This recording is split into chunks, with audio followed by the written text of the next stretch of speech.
I once read a comment under a post, not my post, but the person said, "Stop with this whole life purpose thing. There is nothing like a life purpose." Interesting. When I saw this comment, I paused for a while to ponder on it.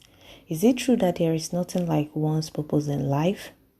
I was eager to weigh that opinion on mine. Maybe I would see reasons to believe that there is nothing like having a purpose in life. After much pondering, I discovered that having a life purpose is truly possible. I also realized that to become the best version of yourself, one of the vital things you may want is to find your purpose in life and act on it. That is, if you're yet to. I strongly concur with Mark Twain's quote that the two most important days in your life are when you were born and the day you find out why. You didn't create yourself, God created every one of us for a reason. All you need to do is find yours. Let's see if having a life purpose is truly possible and how you can find it.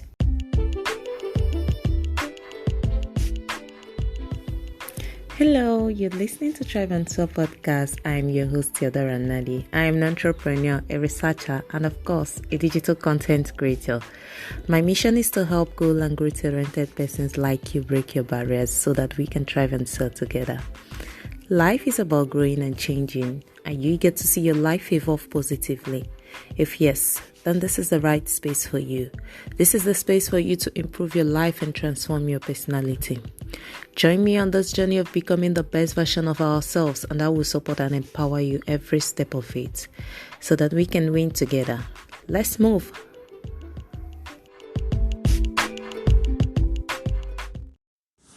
In my opinion, I would say your life purpose is why you were created or born. Identifying who you are and your reasons for existence will help you explore your full potential. You still remember the comment that there is nothing like having a life purpose.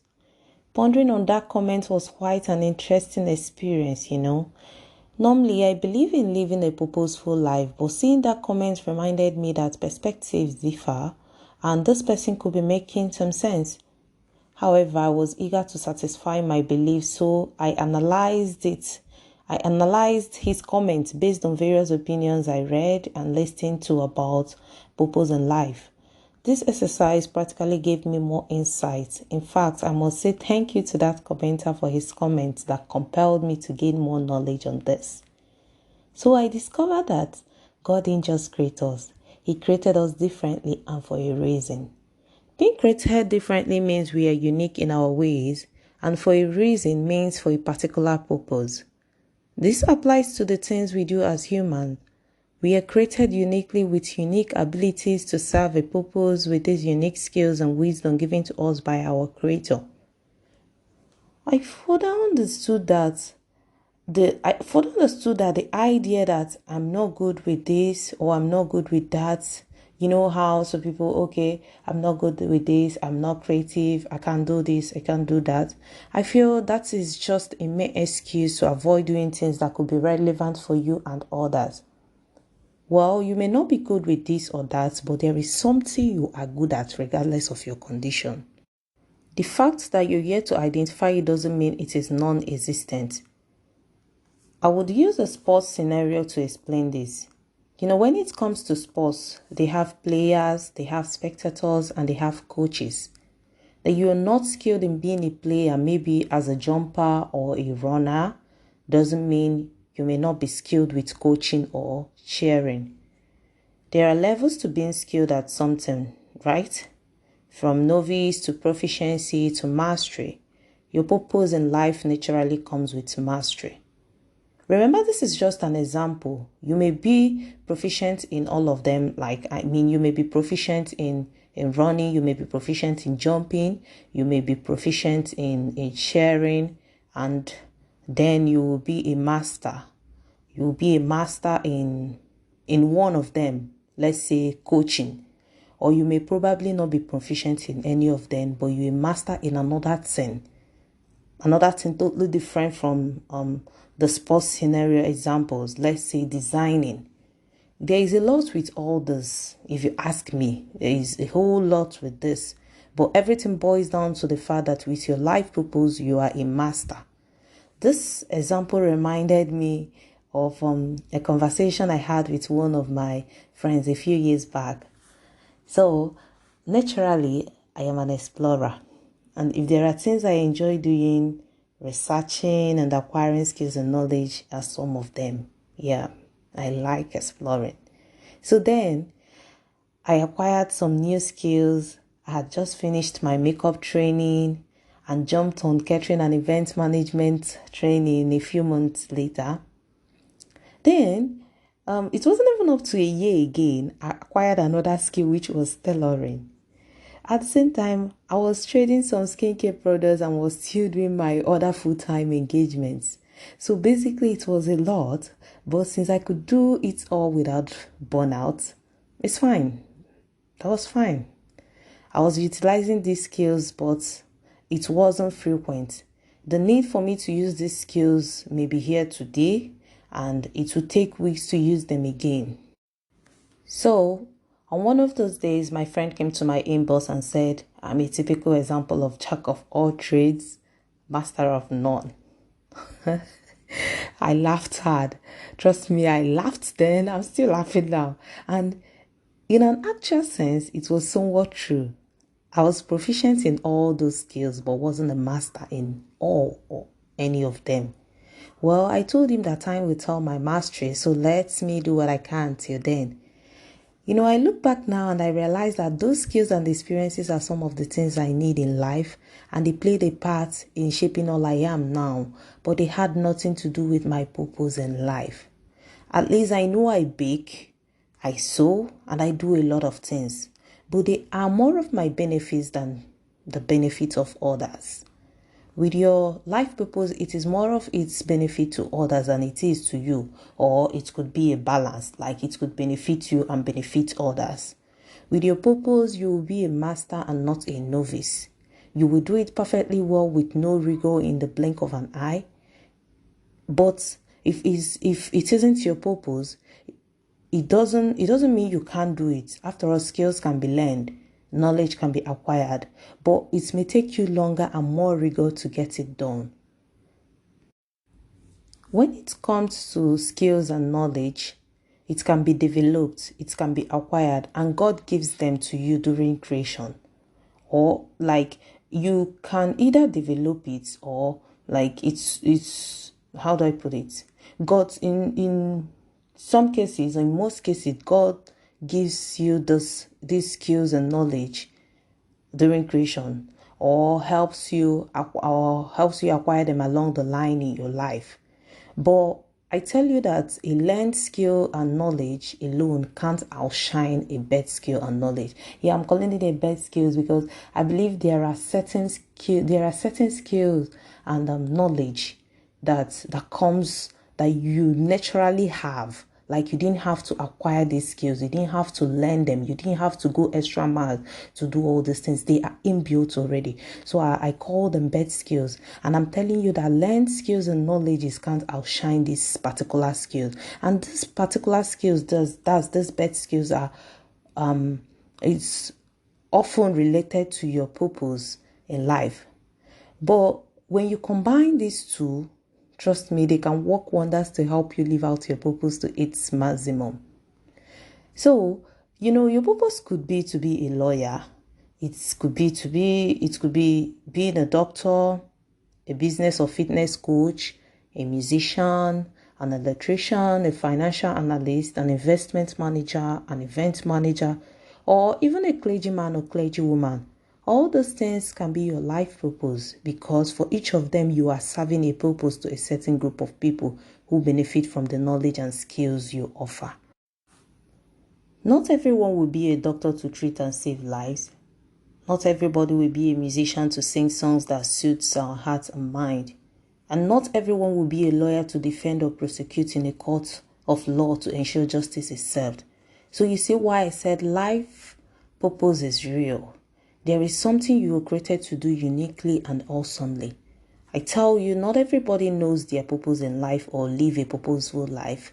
But look at the people around you. Trust me, you will not need a viewing instrument like a telescope or a microscope to see the difference between those who live according to their purpose in life and those who do not. You may be good at what you do if it is not your life purpose, but you may be better at your purpose. I don't know if you understand what I'm trying to say. This is why identifying, acknowledging, and acting on your life purpose could be needed to become the best version of yourself. Why some people may be lucky to find themselves fulfilling their purpose from the onset via the job they're already doing. Some are stuck doing something far away from their purpose, which they may not be satisfied with, but feel they can't help it. If there is one thing I'm sure of, is the fact that fulfilling purpose comes with a surge of satisfaction that cannot be compared. So this brings me to, how will you know that you're living out your life purpose? So firstly, you feel complete and satisfied with yourself and the things around you. Like, you wouldn't even need a soothsayer to tell you, oh, this is it. This is it, because of the level of satisfaction it comes with. Secondly, it comes with a sense of fulfillment and joy. Like you feel so fulfilled, knowing that you're using your potentials to its fullest to make an impact. Now, let's not even talk about the joy you may experience if eventually your life purpose becomes your income source. In this case, you're financially benefiting from making an impact. I think this comes with a wholesome feeling. I think this feeling is a perfect example of a definition of cloud nine. Yeah. Cloud nine, yes. So, and then thirdly, it comes with confidence and belief in yourself and your actions. And fourthly, you hardly announce yourself. Yes, the things you do announces you, and that is because experts don't need to clamor for attention. Rather, attention comes to them. When you're an expert with something, people will look for you. People will look for you. And I believe, like, you will get, not maybe at the initial stage, you're looking for them because you need to tell them that you're good with this, you're good at this, right? But along the line, when this person gets to know this person and this, you will get to a point where you do not even have to seek for attention, because every other thing, clients and everything will come to you. So there is a lot, but these are the basics. So watch out for this to decipher if you found your life purpose or need to proceed with finding your purpose. So how do you find your purpose? A lot of people may have different opinion about how you find your purpose. So what works for A may not work for B. But this is my own opinion of it. And so I would say finding your purpose requires you to search yourself inwardly. You have to search yourself inwardly, because everything is here already, right? You dig deep to know what is it you can do and what is it that you've been called to do. So how do you search yourself inwardly? You search yourself inwardly by being attentive to your connection with God. I always emphasize on connection with God because I know what it means to always bring God in your affairs. So after all, he is the creator. We can't deny that. So he is the creator. So first things first, you have to be attentive to the connection you have with him. You have to be attentive to the connection we have with your own self and the people far and around you. If you pay close attention to these connections, you will feel a particular need and joy for something, for a particular thing too. As you will feel a need and joy for a particular thing. So this attention and feeling will lead you to your purpose in life. I said to pay close attention to God by praying about it. Be attentive to yourself and the people around you by keeping your ears, your eyes, your heart, and your mind open to the feelings, to the nudges and the ideas that will come up. Because definitely when you start searching yourself inwardly, ideas will come up. Feelings will come up. Nudges will come up. A lot of things will be going on your mind. So, I've said God, you and other people because I believe God is always in the picture, directing and shaping our lives. He was the one that created us. He is our creator and he is always there. He's not going anywhere. So for everything, he's always in the picture. He's directing, he's shaping our lives. He will be the orchestrator of this process. Like be the process of finding your purpose, right? So, and when he works, he either works directly with you or through other people to bring it to your mind. God could probably bring it to you as a feeling or a nudge, or he works with people around you or far from you to bring it to your mind and your heart as a suggestion or ideas. Like someone can say, oh, I feel you can do this. I feel you can do that. Why don't you just leave this that you're doing and do that? I don't know, most times things, although in some cases you might find it to be aggressive, or you might find it to be out of place. But trust me, look very well and look deeper, and you will realize that it might be God using this person to get you to the place where he wants you to be, or to get you to your purpose in life. God could use the two means at the same time. It's possible for him to tell you and speak to you, and maybe when you're adamant about it, he speaks through other people. So with God, there are a lot of things I still do not understand. So you just have to try as much as you can and see what you can make out of this suggestion, this recommendation I just made now. So if you pay closer attention, you will notice a similarity. Similarity will exist between your feelings, between these nudges, between the ideas and the suggestions that will come to your mind. And they will all be in sync with your abilities and prowess as a person.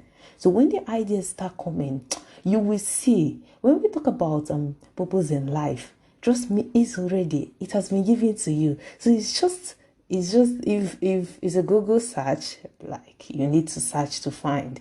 And the same thing applies to your purpose in life. It's there already. You need to search. And when you start searching, you will see that your feelings, and when you're getting it right, you see that your feelings, that your ideas are in sync with your abilities and prowess. So while you're on this, you may want to answer some questions to help your discovery. So the first one is, who are you? Who are you? Like, who are you? You are who? I'm Theodora, right? Yes, I am Theodora. So what other things can be attributed to Theodora? Who are you? What do you have to offer to people, or what can people gain from you? So can you help people? What can you offer to people? Can you play piano for them and stuff like that? And what can they gain from you? Are you treating them, or are you saving them? Okay. So it's just a whole lot of questions. So what do the people around you or far from you often want from you? Like, the people around you, there is this particular thing they will always want from you, because in most cases they tend to see something you've not seen. I don't know if you understand. The person could probably be, maybe your life purpose is to be a coach or a counselor. Trust me, somehow along the line, there are people around you who must have noticed that you are good with this, and they will keep on coming to you to seek this advice, or maybe for you to help them do this, for you to teach them, or your purpose in life could be a teacher. There is possible that your neighbor have already seen your teaching abilities, and he or she would always come to you so that you can teach him and stuff like that. So, and that is why I said you have to ask yourself, what do the people around you or far from you often want from you? Then you now ask yourself, who needs these things you can offer? Is it children that needs it? Is it women? Is it sick people? Is it depressed people? You just have to find out who needs what you have to offer, what you can offer. And remember, we're on a self-discovery journey, right? You're trying to discover a lot of things. So you're trying to discover what your purpose in life is. So you're asking yourselves these questions to help you decipher, to help you find out what it is. Then you have to ask yourself the fifth question is, and this is, what benefit does it have for you and the people who need it? Why should you be doing this? Because at every point, it's say, okay, you have to, just for everything you're doing, there should be a benefit.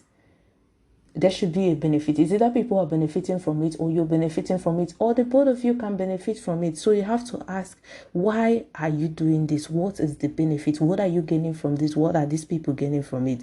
And the most importantly, and number 6, how will you feel doing this thing? Will you feel unsatisfied? Will you feel sad? Or will you feel joy? Or will you feel fulfilled doing this? These are questions you need to answer. And please answer these questions and take it up from here. It is best to remember that finding your life purpose will contribute immensely to the version of yourself you desire. If you're yet to discover yours, I encourage you today to call it a point of duty to search your soul and mind to find yours. Finding your purpose and taking actions will help you live a better, a happier, and healthier life. Bravo as you walk towards living a purposeful life. Thank you for listening to this episode of Thrive Soar Podcast. I want you to remember that we've hoped, we've coped, and we do not just want to survive. We want to reach for the stars. We want to thrive and soar because it is our birthright. We've got this, and God got us. Whether we've become the best version of ourselves or we're still working towards being the best version of ourselves, what matters is that best is the common word here, and we have that word in mind. So join me in a toast to the best version of us. I hope that I've been able to impact your life through this episode. Please be sure to subscribe so that I'll be motivated to join you again. And if you appreciate the show, please give us some stars. Thank you.